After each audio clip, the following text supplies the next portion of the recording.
अस्सलाम वालेकुम। आज की हमारी क्लास है ब्लेंडर पर लाइटिंग सेट करने की और साथ ही साथ कंपोजिशन सेट करने की।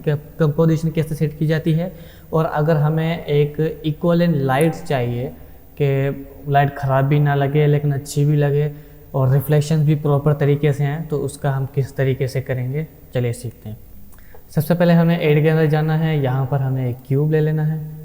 क्यूब को हमने थोड़ा बड़ा करके इसका साइज़ छोटे से छोटा कर लेना है बिल्कुल। और उसके बाद हमें यहाँ पर सबसे पहले कैमरा को सेट कर लेना है। और यहाँ पे कैमरा को हम जब क्लिक करते हैं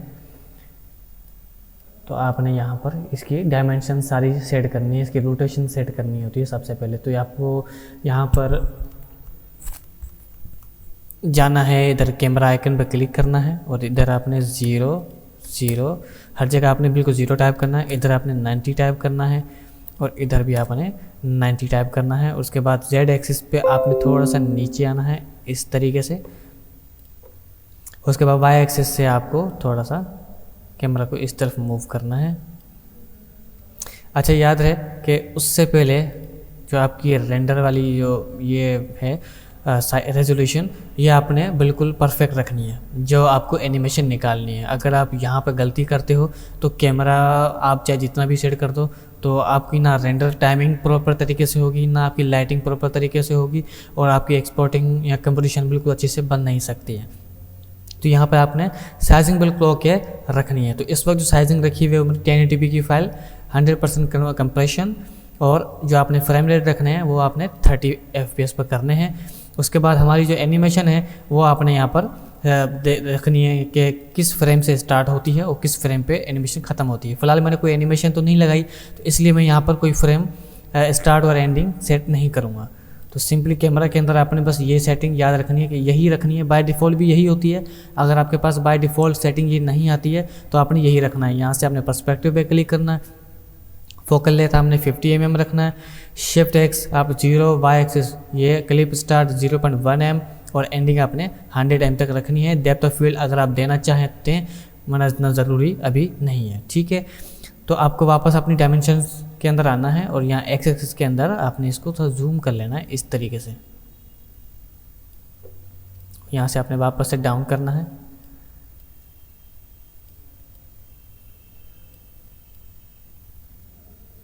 ठीक है, यहाँ पर जब हमने ये सेटिंग कर ली तो इसका हम सबसे पहले बनाएंगे बैकग्राउंड। प्लेन के अंदर आपने जाना है और जब उसके बाद प्लेन को सिलेक्ट करना है और यहाँ पर आपने इसकी रोटेशन सेट कर देनी है इस तरीके से। मैं यहाँ पे आपको बताता हूँ। यहाँ पर देखें कि क्यूब के बीच में आया हुआ है प्लेन, तो आपने ये प्लेन को थोड़ा सा पीछे की तरफ रखना है, इतना थोड़ा सा ऊपर बेशक कर लें। आपको क्यूब को सिलेक्ट करना है, न्यू पे जाना है और यहाँ पर आपने इसको कलर रख देना है। जैसे कि रेड मैंने रख दिया और बैकग्राउंड को मैंने कोई भी एक फर्जी कलर मैंने दे दिया है, जैसे कि ब्लू। लेकिन याद रहे, अगर आप चाहते हैं कि बैकग्राउंड में मैं कोई इमेज देना चाहता हूँ और वो इमेज मेरी एक्सपोर्टिंग में या रेंडर में भी आनी चाहिए, तो उसका सबसे आसान सा हल मैं आपको अभी बताने लगा हूँ। तो आपको यहाँ पर बैकग्राउंड पे कलर की जगह पर देना होगा इमेज टेक्सचर, ठीक है। तो अगर आप डायरेक्टली यहाँ पर एड पर जाके यहाँ इमेज के अंदर जाके रेफरेंस पर क्लिक करते हो तो आपके पास इमेज तो आ जाती है लेकिन वो आपके एक्सपोर्ट्स में नहीं आती। जैसे कि मैं अगर आपको अभी एग्जांपल भी दिखा दूँ, अगर आप यहाँ पर आते हैं और इसको इमेज रेफरेंस के पीछे आप जाते हैं और कोई इमेज लगाते हैं जैसे कि ये, ठीक है। मैंने यहाँ पे एक्स्ट्रास बंद किया हुआ है, आपको यहाँ पर जाना है, एक्स्ट्रास पे क्लिक करोगे ना तो आपको यहाँ पे इमेज शो हो जाएगी। अब ये जो मेरी लगी हुई है, अगर मैं इसको ऐसे प्ले करता हूँ तो ये इमेज मुझे यहाँ शो तो होगी, लेकिन अगर मैं इसको रेंडर करता हूँ, देखूँ अगर रेंडर सेटिंग ओके है, ये देखें अगर मैं इसको रेंडर पे अब मैं लगाने लगा हूँ तो देखें ये मेरी यहाँ पर इमेज नहीं आ रही है, ठीक है। और यहाँ पर हम एक और चीज़ भी ट्राई करते हैं। अगर आप यहाँ पे इमेज की जगह पे एज अ बैकग्राउंड के तौर पर लेते हो कोई इमेज तो क्या होता है,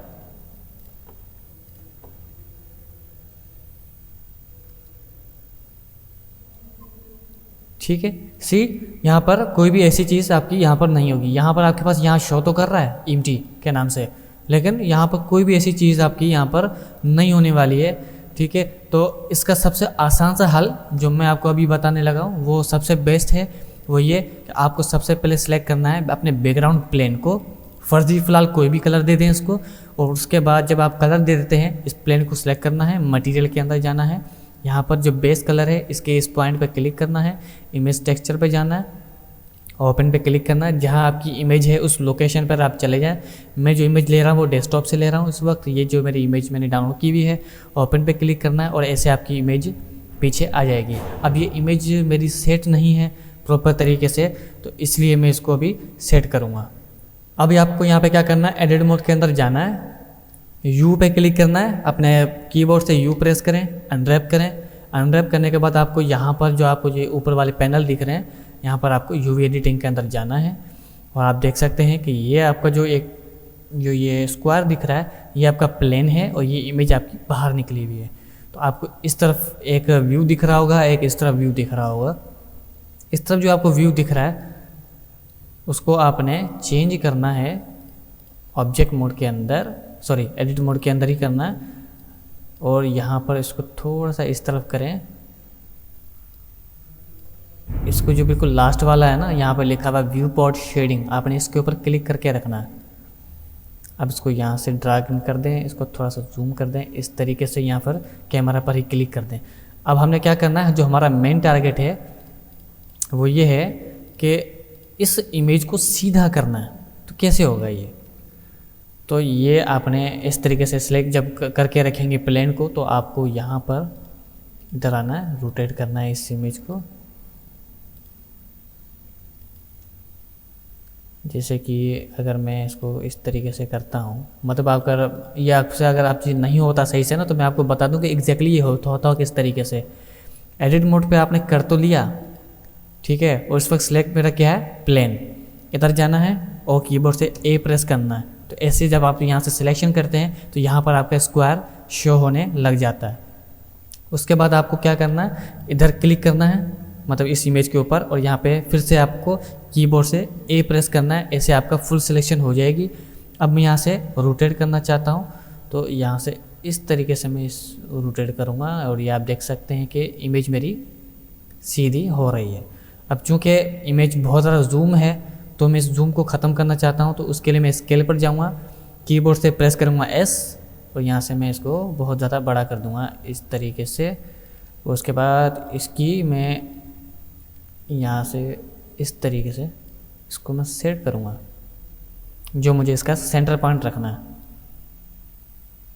ठीक है। ये मुझे बिल्कुल सेंटर पॉइंट रखना है और ये बिल्कुल परफेक्टली ओके लग रहा है मुझे। रोटेशन में थोड़ी सी मिस्टेक है, मैं उसको भी सेट कर लेता हूँ,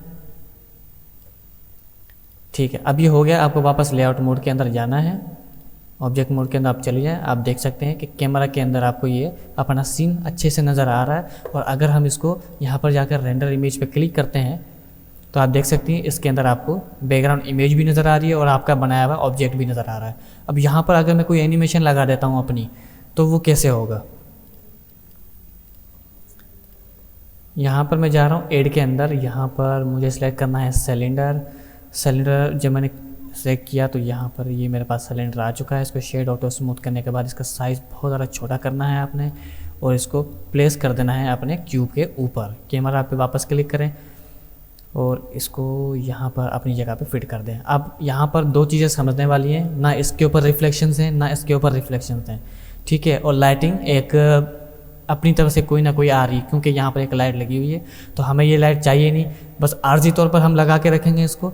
आपने क्या करना है, इस पर कोई भी एक कलर दे दें, जिससे कि मैं दे रहा हूँ ये पर्पल देने के बाद इसको मेटालिक 100 पे रखें और इसको आपने रखना है 0.2 पे आपने रखा और कोई सेटिंग आपने यहाँ से छेड़नी नहीं है। उसके बाद आपको वापस क्यूब के ऊपर आना है और इधर भी आपने वैल्यू 0.5 और इसको 0 पे करना है। जब आपने यहाँ पे 0 पे कर दिया तो ये अब मेटालिक बन चुका है, इसके ऊपर रिफ्लेक्शंस आना शुरू हो जाएंगे। अभी इस वक्त रिफ्लेक्शंस नहीं आ रही क्योंकि लाइटिंग प्रॉपर तरीके से नहीं है, तो ये लाइट मैं कर दूंगा डिलीट। यहाँ पे मुकम्मल हो जाएगा अंधेरा। आपको जाना है वर्ल्ड के अंदर, ये वर्ल्ड वाला पैनल है, कलर के अंदर जाना है और यहाँ से आपने बिल्कुल डार्क पे क्लिक कर देना है। अब यहाँ पे एम्बियंट लाइट नहीं है। एम्बियंट लाइट मतलब आसपास की जितनी भी लाइट्स होती हैं उसमें से एक भी लाइट यहाँ पर अवेलेबल नहीं है। आपको जो आप खुद लाइटिंग ऐड करेंगे सिर्फ वही लाइट मौजूद रहेगी। आपको जाना है ऐड के अंदर, लाइट के अंदर, और सिर्फ एरिया लाइट आपने सेलेक्ट करनी है। एरिया लाइट सेलेक्ट करने के बाद आपको यहाँ पर जाना है और यहाँ पर आपने वैल्यू ऐड करनी है जो मैं आपको अभी बताने लगा हूँ। आपने यहाँ पर ऐड करना है 212.6 212.6 वाट आपने यहाँ पे सेलेक्ट करना है। कलर वाइट ही रखना है, यहाँ पे 1 ही आएगा। और उसके बाद आपने मज़ीद कोई सेटिंग इसके अंदर कोई ख़ास नहीं करनी। मैं एक बार देख लेता हूँ। ठीक है, हाँ, आपने यहाँ पे मज़ीद और कुछ नहीं रखना है। ठीक है, यहाँ पे बस आपने शेप स्क्वायर पे क्लिक कर देना है। अब जो मेरी लाइटिंग है वो मेरी क्यूब के बिल्कुल नीचे है, इसलिए यहाँ पर कोई लाइट नहीं पड़ रही है। तो मुझे क्या करना है, इसको ऊपर करना है। कीबोर्ड से प्रेस करें G और Z, एक साथ आपने दोनों प्रेस करने हैं और माउस को ऊपर की तरफ लेके जाना है। यहाँ पर देखो इस तरीके से आपकी लाइट आ जाएगी। ये साइज़ जो बहुत ज़्यादा बड़ा है इसको थोड़ा सा छोटा कर दें, बहुत है, और इसको आपने यहाँ से प्ले करके रख देना है। ठीक है, इस तरह से सही आ रहा है। लेकिन यहाँ पे एक छोटा सा इशू ये है कि हमारी लाइट जो है वो बहुत ज़्यादा पड़ रही है, तो इसलिए हमें इस नंबर को आपने थोड़ा सा कम कर देना है, जितना कम हो सके। यहाँ पर मैं अगर 100 पे करता हूँ, 50 पे कर दें, 25 पे कर दें, ये बेहतरीन है। ठीक है, एक आपने रखनी है टॉप पे लाइटिंग। लाइटिंग आपको किस तरह से रखनी है ये बात लाजमी जहन में रखें। सबसे पहले होती है की लाइट। की लाइट का मतलब होता है जो बिल्कुल फ्रंट पे पड़ रही है, जिसका मेन फोकस होना चाहिए ऑब्जेक्ट। बाकी 2 लाइटिंग और लगाई जाती हैं जो रिफ्लेक्शंस के लिए होती हैं, सिर्फ रिफ्लेक्शन के लिए, कि उस पर ऑब्जेक्ट के ऊपर बस वो हल्की सी लाइट पड़ती है तो वो अच्छा लगता है। ठीक है, एक तो हमने ऊपर लाइट दे दी, इसी सेम को आपने कॉपी करना है। एरिया 001 के नाम से आपके पास डुप्लीकेट आ गई। अब आपको यहाँ पर जाना है और यहाँ पर देखें इस तरीके से आपने 45 डिग्री रोटेट करना है। यहाँ से थोड़ा नीचे की तरफ आना है और यहाँ से आपने इस तरफ कर देना। इसको थोड़ा सा इस तरफ लेके आए, मतलब 60 डिग्री रखें, उसको थोड़ा सा ऊपर की तरफ लेके जाएं। ये जो आप लाइन देख रहे हैं ये वाली, ये आपने ऑब्जेक्ट के करीब से गुजारनी है, इस तरीके से ये वाली। और सेम चीज़ आपने यहाँ पर इसी ऑब्जेक्ट को डुप्लीकेट बनाना है। Ctrl+C Ctrl+V। एरिया 002 आपके पास आ चुकी है। अब आपने इसका उलट करना है। 60 आपने प्लस में दिए थे, अब 60 आपको माइनस में देना है और यहाँ पर आपने लोकेशन ये रख देनी है। आप देख सकते हैं कि ऑब्जेक्ट के ऊपर रिफ्लेक्शंस आना शुरू हो चुकी हैं, लेकिन इसके ऊपर भी रिफ्लेक्शंस नहीं आई हैं। तो इसके लिए हम मेटेलिक 100% कर देते हैं और इसको थोड़ा सा इस तरफ ऐसे लेके आएँ तो ये ऑटोमेटिकली सेट हो जाएगा।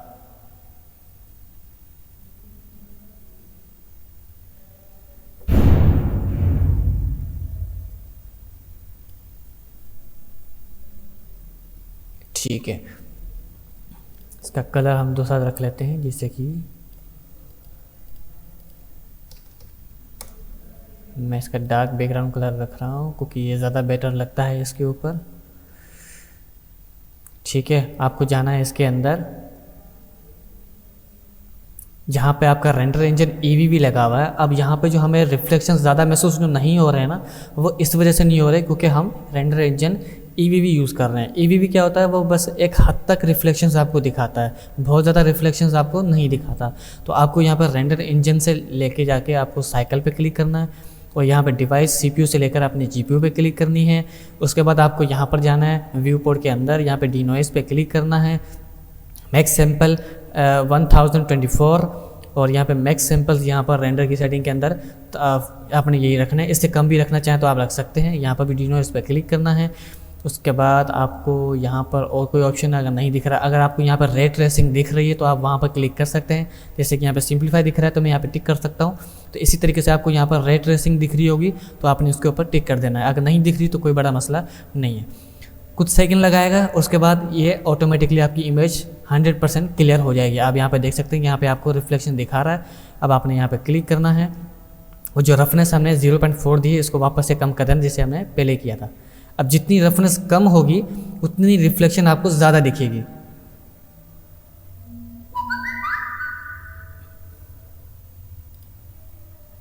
ठीक है, अगर आप देख सकते हैं तो यहाँ पर आपको रिफ्लेक्शन दिख रही है। और अगर मैं रफनेस बहुत ज़्यादा बढ़ा देता हूँ, अब यहाँ पे मुझे कोई रिफ्लेक्शन नहीं दिख रही है। अगर मैं इसको 0.3 करता हूँ तो एक हद तक मुझे रिफ्लेक्शन दिखेगी, लेकिन इससे ज़्यादा नहीं दिखेगी।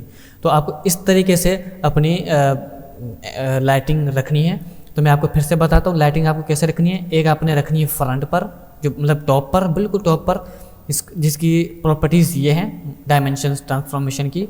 उसके बाद एरिया 110, सेम चीज़ को आपने कॉपी पेस्ट करना है, कोई सेटिंग छेड़खानी नहीं करनी, आपने बस इसकी डायमेंशन बदल देनी है, इसकी लोकेशन बदल देनी है, उसका एंगल बदलना है। सेम का डुप्लीकेट, और जो आपका प्लस में था वो आपने माइनस में कर देना है, और इसकी लोकेशन आपने थोड़ी चेंज कर देनी है। बस 3 लाइटें आपने ये रखनी है। उसके अलावा अगर आप एक और लाइट रखना चाहते हैं तो वो होती है फ्रंट लाइट।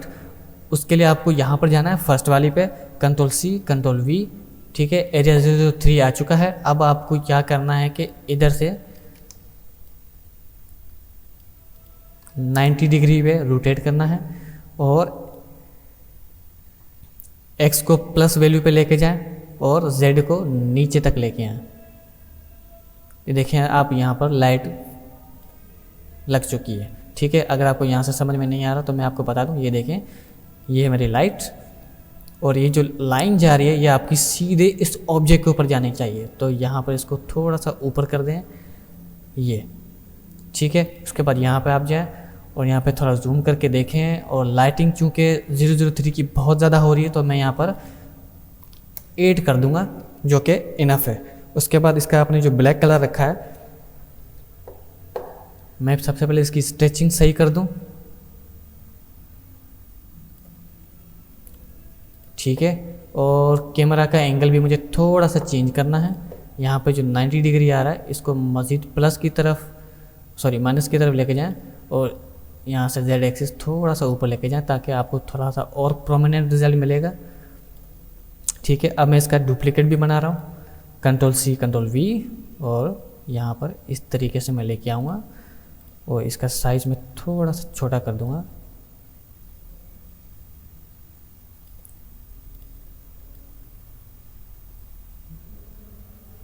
इस तरीके से, ठीक है। और सेम की डुप्लीकेट बना के मैं इस तरह रख दूँगा,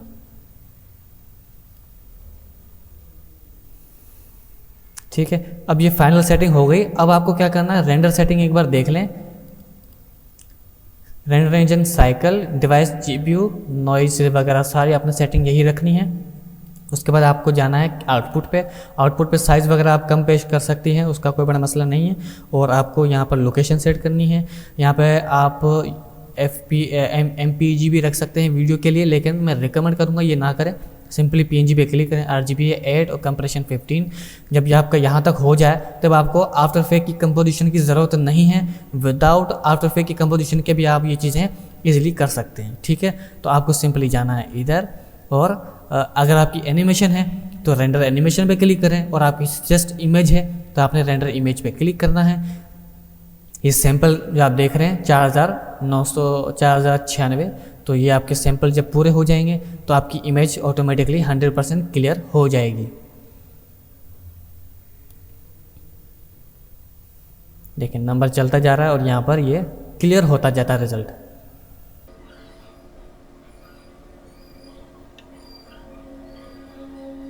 ठीक है, हमारी इमेज जो है वो रेंडर हो चुकी है। जब आपकी इमेज रेंडर हो जाती है तो आपको यहाँ पे इमेज पे क्लिक करना है, सेव एज करना है, और यहाँ पर जहाँ भी आप रखना चाहें इमेज को, तो वहाँ पर आप यहाँ पे कोई भी नाम दे के लाइट रिफ्लेक्शंस आप यहाँ पर सेव एज इमेज कर सकते हैं, ठीक है।